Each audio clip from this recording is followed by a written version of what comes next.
Para 4 का second और para 12 इसको हेल्ड अप कर दिया गया है, यानी रीट पार्शियली अलाउ किया गया है। अब जो परीक्षा नहीं देंगे या 3 बार 5 बार फेल करेंगे वो हटेंगे नहीं। जब तक हमारा 60 साल का उम्र नहीं होता है कोई शक्ति हमें नहीं हटा सकती नौकरी से, यह आज क्लियर हो गया।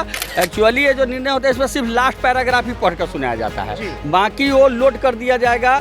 इस नियमावली के तहत हम पंचायत शिक्षक, प्रखंड शिक्षक, नगर शिक्षक, माध्यमिक, जिला माध्यमिक बने हुए हैं, वो हम बने रहेंगे। नमस्कार, आप देख रहे हैं लाइव सीरीज, मैं हूँ आपके साथ रोहित। आपको बता दें कि नियोजित शिक्षक लगातार सक्षमता परीक्षा का विरोध कर रहे थे। हालांकि कुछ शिक्षकों ने परीक्षा भी दिया, सक्षमता परीक्षा का रिजल्ट भी आया, लेकिन कुछ नियोजित शिक्षक लगातार इसका विरोध कर रहे थे। और देखिए मामला हाई कोर्ट में पहुंचा था और आज देखिए जो कोर्ट का इंतजार कर रहे थे उन नियोजित शिक्षकों का अब इंतजार खत्म हो चुका है। देखिए मेरे साथ बातचीत करने के लिए शिक्षक संघ के नेता केशव कुमार जी और जो नियोजित शिक्षकों का पटना हाई कोर्ट में केस लड़ रहे हैं मृत्युंजय कुमार, वो वकील भी मेरे साथ मौजूद है। क्या कुछ हुआ, पूरा बात बताइए केशव जी। आज रोहित जी डिसीजन आने वाला था 13, 14, 15 को 3 दिन लगातार बहस हुआ था। हम लोग की तरफ से सुप्रीम कोर्ट के अधिवक्ता नायडू साहब आए थे, हाई कोर्ट के अधिवक्ता मृत्युंजय बाबू थे और फैसला सुरक्षित रख लिया गया था। आज उस पर फैसला सुनाया गया है। फैसला में जो नियम 4 के सेकंड पैराग्राफ कहता है कि जो परीक्षा नहीं देंगे या 3 बार फेल करेंगे उनको हटा दिया जाएगा, उसको हेल्ड अप कर दिया गया है। यानी अब जो परीक्षा नहीं देंगे या 3 बार 5 बार फेल करेंगे वो हटेंगे नहीं। मतलब अब जो जिनको डर था कि अगर फेल कर गए तो नौकरी चली जाएगी, वो डर समाप्त हो गया, वो सुरक्षित है, वो नौकरी से अब हटेंगे नहीं, ये हुआ। और दूसरा जो था नियम 12 प्राधिकार को ख़त्म कर दिया गया था, उस नियमावली को भी हेल्ड अप कर दिया गया है, यानी प्राधिकार बना रहेगा। और विस्तृत जो सारा डिटेल्स है वो अभी लोड नहीं हुआ है, वो दोपहर तक या शाम तक लोड हो जाएगा। उसके बाद में उसमें क्लियर पता चलेगा कि बाकी जो नियमावली है उसमें क्या कहा गया है। जी हाँ, यही कहा गया है। तो अब आज मतलब कोर्ट के अंदर क्या कुछ बातें हुई, कितने देरी का बहस हुआ, उन तमाम चीज़ों को बताइए। नहीं, आज बहस नहीं होता है, बहस सब समाप्त 15 तारीख को ही हो गया था। उन्होंने फैसला सुरक्षित रख लिया था, क्योंकि फैसला लंबा लिखाता है, तो पूरा फैसला लिखा लिए थे। और आज उसी का पार्ट टाइम जो लास्ट रिजल्ट होता है वही सुनाया गया है, जिसमें यही है कि पैरा 4 का सेकंड और पैरा 12 इसको हेल्ड अप कर दिया गया है, यानी रीट पार्शियली अलाउ किया गया है। बाकी विशेष उसके संबंध में कानूनी जानकारी वकील साहब देंगे। आप बताइए क्या कुछ आज बातें हुई और क्या नियोजित शिक्षक काफ़ी इंतजार कर रहे हैं। आज जजमेंट सुनाया गया, जो बहुप्रतीक्षित जजमेंट था माननीय न्यायालय के द्वारा, वो सुनाया गया है। उसमें हम लोगों को उम्मीद के अनुरूप तो नहीं रहा, लेकिन हाँ जो एक रूल 4 के प्रोविज़न में ये दिया गया था कि 5 मैन कमेटी बना के और निर्णय लिया जाएगा कि जो लोग नहीं परीक्षा में शामिल होंगे या फेल कर जाएंगे उनके लिए क्या निर्णय लिया जाएगा। जब जो कि बाद में 5 मैन कमेटी का गठन करके यह रिकमेंडेशन भी कर दिया गया था कि जो लोग नहीं पास करेंगे या अपीयर नहीं करेंगे एग्ज़ाम में उनकी सेवा समाप्त कर दी जाएगी। उस प्रोविज़न को माननीय न्यायालय ने स्ट्रक डाउन कर दिया है, मतलब समाप्त कर दिया है। मतलब अब इसका जो मतलब डर था वो खत्म हुआ। हाँ, इसका मतलब ये हुआ कि जो भी लोग परीक्षा दें नहीं दें या परीक्षा देने के बाद फेल भी कर जाएं, वो भी अब नौकरी से नहीं हटेंगे, वो अपने सेवा में बरकरार रहेंगे। और उनका जो रूल 2020 का प्रोविज़न है उसके अनुसार उनकी सेवा को सेवा का लाभ उनको दिया जाएगा। मतलब नियोजित शिक्षकों का हमेशा से मांग रहा है बिना शर्त राज्य कर्मी का दर्जा। हाँ, तो वो उस मामले में जो हम लोग गए थे कि बिना परीक्षा का बिना किसी शर्त का हम लोगों को राज्यकर्मी का दर्जा दिया जाए, उसमें हम लोगों को पूरी सफलता नहीं मिल पाई है। और उस जो आदेश है उसमें हम लोग देखते हैं कि आगे और क्या लिखा हुआ है। अभी तो लास्ट पैराग्राफ ही पढ़ के सुनाया गया है।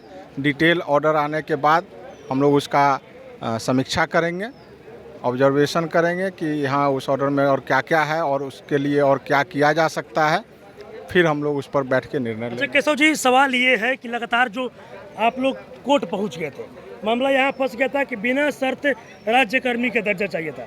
कई शिक्षकों ने परीक्षा नहीं दिया, तो अब क्या जो परीक्षा देने का जो प्रोसेस था उसको वो ख़त्म हुआ नहीं, अभी उस पर कोई डिटेल्स निर्णय नहीं पता चला है। एक्चुअली ये जो निर्णय होता है इसमें सिर्फ लास्ट पैराग्राफ ही पढ़कर सुनाया जाता है, बाकी वो लोड कर दिया जाएगा और उसके बाद उसको हमको लगता है दोपहर तक या शाम तक निश्चित उसको निकल जाएगा। तब पूरा वो लगता है 150-200 पेज का रहता है, तो उसको पूरा डिटेल्स पढ़ के तब उसमें समझना होगा कि क्या कोर्ट कह रही है और क्या उस पर आगे हम लोग निर्णय लेंगे। तो मतलब आपने कहा कि अब जो शिक्षक को डर था कि अगर सक्षमता परीक्षा में पास नहीं हुए, परीक्षा में नहीं शामिल हुए, तो नौकरी चली जाएगी, यह डर समाप्त हो गया। ये डर हाँ, नौकरी नहीं जाएगी। या तो अब देखेंगे कि क्या करते हैं। अगर हम परीक्षा नहीं देते हैं, पास नहीं करते हैं, तो जो 2020 नियमावली के तहत हम पंचायत शिक्षक, प्रखंड शिक्षक, नगर शिक्षक, माध्यमिक, जिला माध्यमिक बने हुए हैं, वो हम बने रहेंगे। उसको वो डर समाप्त हो गया। राज्यकर्मी का दर्जा मिलेगा आप लोगों को? उसके लिए पढ़ना होगा कि नियमावली क्या कह रही है, माने अभी कोर्ट उस पर क्या कहा है, उसके डिटेल से आज घोषणा अभी नहीं। ऐच्छिक हस्तांतरण का भी उस सब मामला डिसीजन आने के बाद पता चलेगा, वो पढ़ने के बाद। हाँ, अभी लेकिन ये स्पष्ट हो चुका है कि अब अगर आप परीक्षा नहीं भी देंगे तो हटेंगे नहीं। हाँ। नौकरी बरकरार नौकरी बरकरार। अच्छा, कई ऐसे नियोजित शिक्षक थे जो कोर्ट के फैसले का इंतजार कर रहे थे, क्या कुछ कहिएगा उनको? हम ऐसे तमाम साथियों को कहना चाहेंगे कि जैसा आप लोगों ने पहले हम लोग पर विश्वास किया है, आगे भी विश्वास बनाए रखिए। और आप लोग के सहयोग के बदौलत ही हमने सबसे पहले केशव कुमार 2036 में पटना हाईकोर्ट का दरवाज़ा खटखटाया। और सबसे जो बड़ी डर थी कि नौकरी से हटा देंगे, जो सरकार के कार्यपालिका द्वारा अश्वमेध का घोड़ा छोड़ा गया था, लगातार कुछ कुछ बनाते जा रहे हैं। अपने कमेटी बना लिए, अपने अध्यक्ष बन गए, अपने निर्णय ले लिए कि 5 बार परीक्षा दीजिए, 3 बार दीजिए, पास कीजिएगा, नहीं तो हटा देंगे। वो डर समाप्त हो गया। ये आप लोग के सहयोग के बदौलत है। और अब दावा करते हैं कि जब तक हमारा 60 साल का उम्र नहीं होता है, कोई शक्ति हमें नहीं हटा सकती नौकरी से। यह आज क्लियर हो गया और ये सभी आप साथियों के सहयोग से ही हुआ है। आगे भी इसी तरह सहयोग और विश्वास हम पर बनाए रखिए और निश्चित रूप से आगे भी आपके मनोनुकूल सफलता मिलेगी। मतलब नियोजित शिक्षकों का जो डर था वो अब खत्म हो गया है। मतलब अब नौकरी में रहिए, बिल्कुल कोई अब डरने की जरूरत नहीं है। ये मान लिया जाए कि नियोजित शिक्षकों को अब हाईकोर्ट से जीत मिल गई। हाँ, पार्शियली जीत तो मिली है। यह तो बहुत बड़ी जीत मिली है कि हम हटेंगे नहीं। बाकी जो हमारा मांग था, जैसे सेवा निरंतरता का लाभ, वेतन संरक्षण नहीं बल्कि हमको मैट्रिक संरक्षण का लाभ, ऐच्छिक स्थानांतरण, इन सब मुद्दों पर क्या कोर्ट कही है, ये जब डिटेल्स डिसीजन आएगा शाम तक तब पता चलेगा। लेकिन कहीं ना कहीं जीत हुई है, नौकरी बरकरार रहेगी, नौकरी नहीं जाएगी।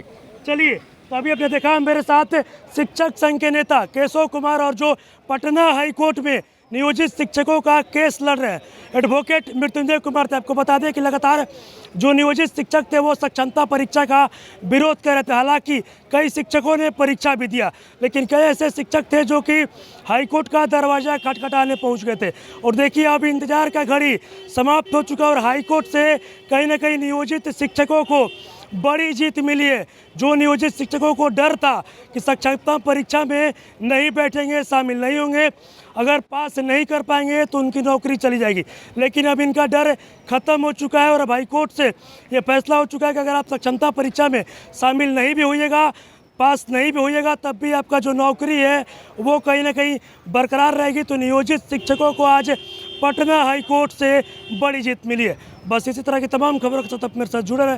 तब तक धन्यवाद।